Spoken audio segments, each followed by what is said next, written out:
11:57 a.m. Yes, Mr. Anthony, this is the gentleman that was just at your door who you refused to open the door or talk with. This phone call was made by a debt collector to a laid-off executive who had fallen behind on his car payments. And if you refuse to answer the door to me, I guarantee you I will wake up every neighbor in your entire building. Okay, and I'll let everybody know you don't know how to pay your bills. The foul language, the threatening tactics, and the timing of the call in the middle of the night are all entirely illegal under federal law, but quite common, according to at least one former debt collector. Mean works better than nice. Mean works better than nice. In the terms of being a debt collector, it does. Until he quit the industry in disgust with himself, Mike Flanagan was that kind of debt collector, making big money on the phone as Mr. Mean. I was not only Mr. Mean, but I trained others on how to be Mr. Mean. When I first became a bill collector, I had absolutely no idea how ruthless and mean I could be, and for God's sakes, I was a U.S. Marine. Flanagan agreed to provide 2020 with a rare inside look at the secrets of his success as one of America's 146,000 debt collectors. If you could get a woman to cry, it was a slap on the back. That's a badge of honor. It's a badge of honor. To ruin your day for the ultimate purpose to get your money, well, I don't mind ruining your day. I'll sleep fine tonight. First of all, ma'am, that was pretty ignorant, but I wouldn't expect anything less from you because you are totally ghetto. And debt collectors across the country have been caught on tape doing their own version of Mr. Mean. Tapes provided to 2020 by consumers and their lawyers. Second of all, ma'am, learn English. Get an education. Since you're sitting on your fat derriere all day long. You're just a loser. You're a loser. That's why you're in collections. Because you owe money you can't pay. Why don't you just go jump in front of a train? Why don't you do that? Get it over with. Some people you can be completely polite and sweet to. Other people, you ram your fist down their throat and you pull the money out from their gullet. But you get the money. Hey, Greg, you got my breakfast ready? Where's my biscuits and orange marmalade and sausage? Where's my $40,000 that you owe me? In this call, the debt collector is not only rude, but in violation of federal law, as he threatens to tell others about the consumer's debt. I guess I'm going to have to call this other phone number I got. See if your ex-girlfriend can get in contact with you. We'll see if we can't get her riled up enough to get you riled up to get you on the telephone. You make the decision. You want to be a man, or you want to hide behind the telephone like a little bitty mouse? What do you think of that? If you think for 1 minute I'm going to defend that, you're terribly wrong. It violates the law in so many ways. Hi, Jennifer. This is Roseanne Anderson is the general counsel of the Debt Collectors Trade Organization. She says the vast majority of the country's debt collectors follow the law and provide an important public service to the economy, collecting billions of dollars a year owed to American businesses. There is nothing wrong with being a debt collector. In fact, I applaud that choice as a profession. Over the years, this is an industry that has had a very big black eye for alleged abuses and ugly practices. What do you say about that? I say that that stereotype is old and outdated.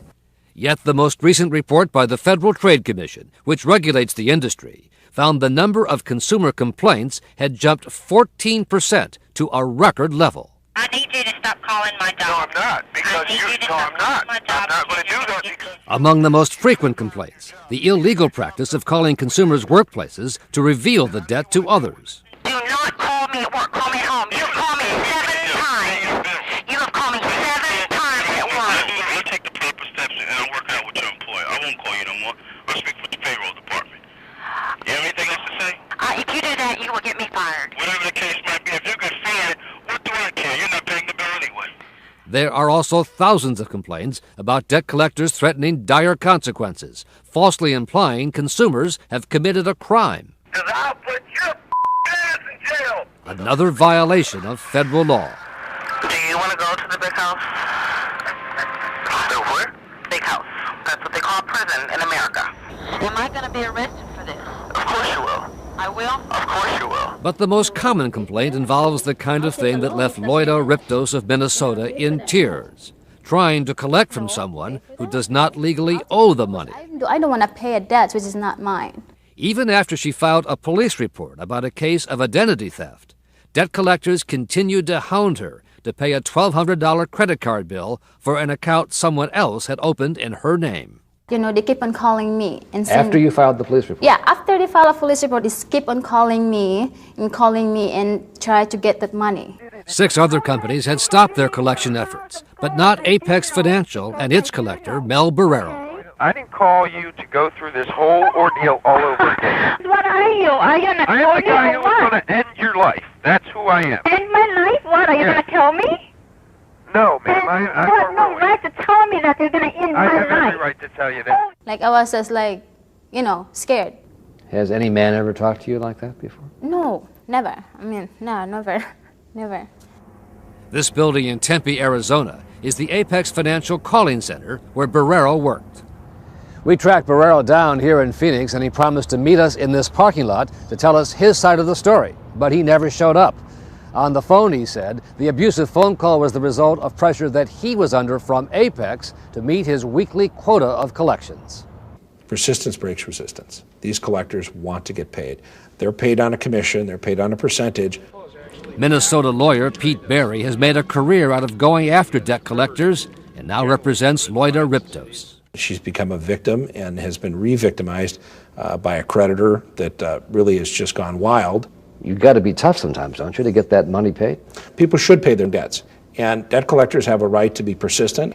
At the same time, there's no justification for abusing a consumer to get a debt paid. You're the one who's refusing to pay your bill. In a statement to 2020, Apex Financial said the collector, Barrero, was fired for other reasons, and that the phone call made by Barrero should not cast a shadow upon the hard work and ethical conduct of other Apex debt collectors, all of whom it said, including Barrero, go through a rigorous training program.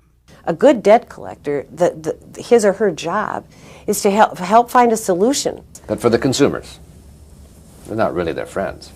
They're not their enemies. They're not? No. No, absolutely not. A debt collector is not the enemy of the consumer.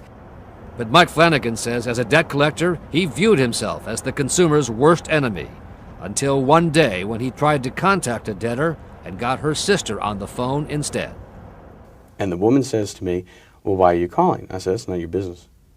Where is Kim right now? I want to talk to her right now. And the phone got eerily silent for about 3 or 4 seconds. And the woman then told me, Kim's dead. She was in the World Trade Center on September 11th. And, man, that hit me like a ton of bricks. Kimberly S. Bowers. Kim was 31-year-old Kimberly Bowers, whose sister confirmed to 2020 the debt collector's call. From that moment on, my faith was gone. You lost the drive. I lost my belief that being a bill collector and training these people to do the things that we were doing was absolutely righteous. I lost the ability to not care about the debtor. Flanagan says the best thing consumers can do to stop people like him is contact the Federal Trade Commission, get a lawyer, and get the proof on tape. I am the guy who's going to end your life. Why don't you just go jump in front of a train? If someone knocks on your door, jackass, open it, you